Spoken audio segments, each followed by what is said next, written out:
So then, do you think it is advisable for a man to take care of their wife's family? That one, that this matter is serious. Oh. Basically, as a man, when you marry from a certain family, that family equally becomes your family. Sure. It is not entirely your responsibility to take care of that family. Yeah. But there are few people in the family that you cannot ignore in terms of needs. Your mother-in-law, your father-in-law, especially. These people cannot entirely be ignored. If you have the capacity, you can extend it to other members of the family. But if you don't have, you can focus on your mother-in-law and father-in-law for a meantime. But then, do you know, we have some kind of ladies. Once you get married to them, they'll just put it in front of you. Hello, Habi. Henceforth, I just want you to know that it is your responsibility to take care of my family, as to whether you have it or not. You see, I've always been saying this, that irrespective of the number of years you have set aside to study a lady, there is no way you will be able to study all her characters or behaviors. It is after marriage. You see, I don't know how to go about this, but society has made it a norm. Say the best thing ladies can go with is marriage. So when you are able to settle down with a lady, that is the best pride the lady has gotten. The pride the lady has gotten. So then when you settle down with a lady, it is after the marriage that all these things begin to, to pull out. So do you have issues with that too? That she didn't tell you anything, but it's after the marriage that she's voicing this out to you, that she feels it is your responsibility to take care of her family. It is not something she's sharing with you, but she's telling you that is your role. Is that happening after marriage? Yes, mostly after marriage. That is where all these things shows up. All right. So at the end of the day, that's why personally I feel like it is good to disclose your finances to your wife, but not entirely. At the end of the day, I will show you my strength as to whether I will be able to do that or not. But per my, like I said earlier, for your mother-in-law or father-in-law, even though that one is not entirely your responsibility, you can stretch forth your hand to them. But any other member of the family is not your business. I'm saying this because it wasn't even about marriage. It was just dating, some short-term Girlfriend, dating. boyfriend stuff. Exactly. And then there was this day the lady called Didi, and I said yes. How are you? I'm like, oh, I'm doing well. Okay, me, I'm not fine. I'm like, oh, what's up? It's like my mom has been admitted, and then we need this amount of money. I'm like, okay, fine, no problem. How much? Then she said 1,700. And I'm like, okay. So have you called your brother? And he said, is my brother the one sleeping with me? And I'm like, no, I don't think you are sounding right. And she's like, that is the truth. The mom is the one who gave birth to her. And then blah, blah, blah, blah, blah, blah. And I should send the money. She's aware I have the money. I'm like, no. You can't push me to responsibilities. I don't think. You are not even married to. No. I just met. Let us say for some 2-3 months, and then she brought this up. And, so then she said, "Is it the brother that is sleeping with her?" Exactly. Were you sleeping with the mother as well?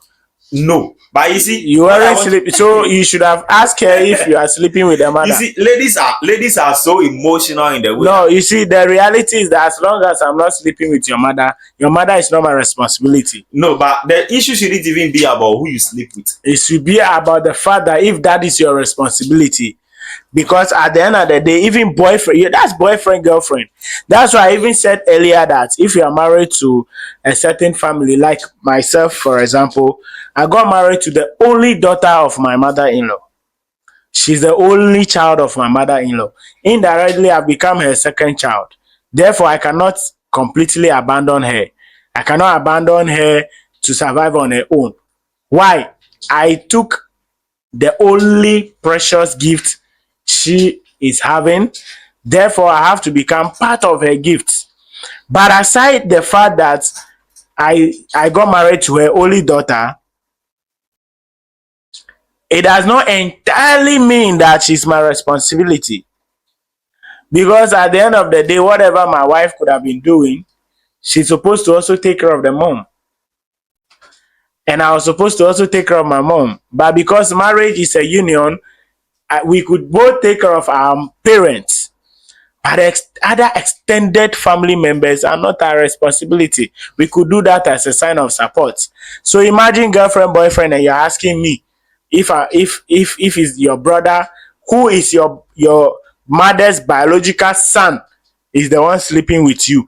Because I'm sleeping with you, I have to take care of your mother in her sick bed. Then you are sick equally. Both of you should be taken care of at the hospital. Why? I'm not sleeping with your mother, I'm sleeping with you.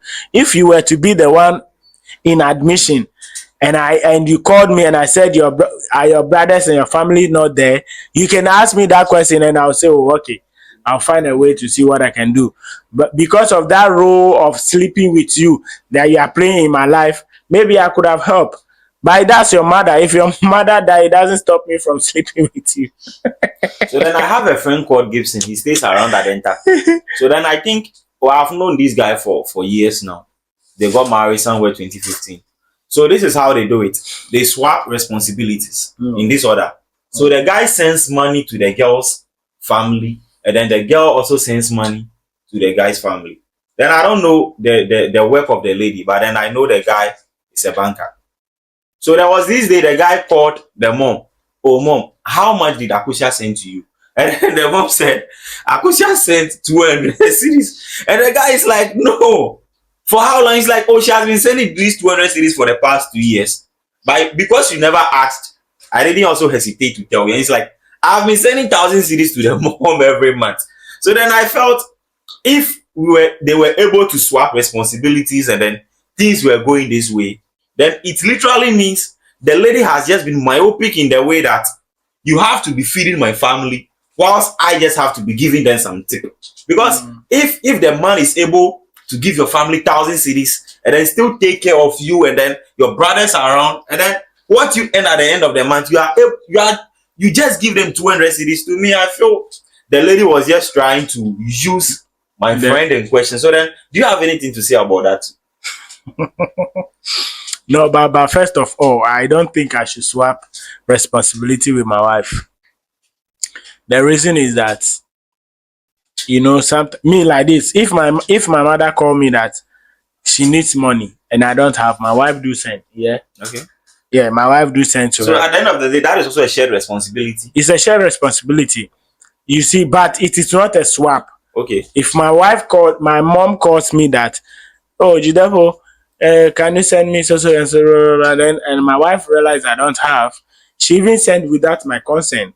Okay. So the moment I don't see my mom's call anymore, I know that my wife could have sent the money to her. You understand? All right. So, but sharing the responsibility where I should be sending your mother money for you to also be sending my mother money, I know that it cannot be, the same. Because we men, we would love to please our in-laws.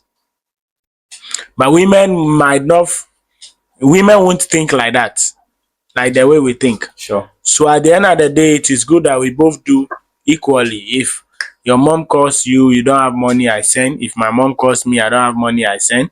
But it is not the responsibility of any man to take responsibility of the family of the wife, because it is only the wife that becomes his responsibility, not the family.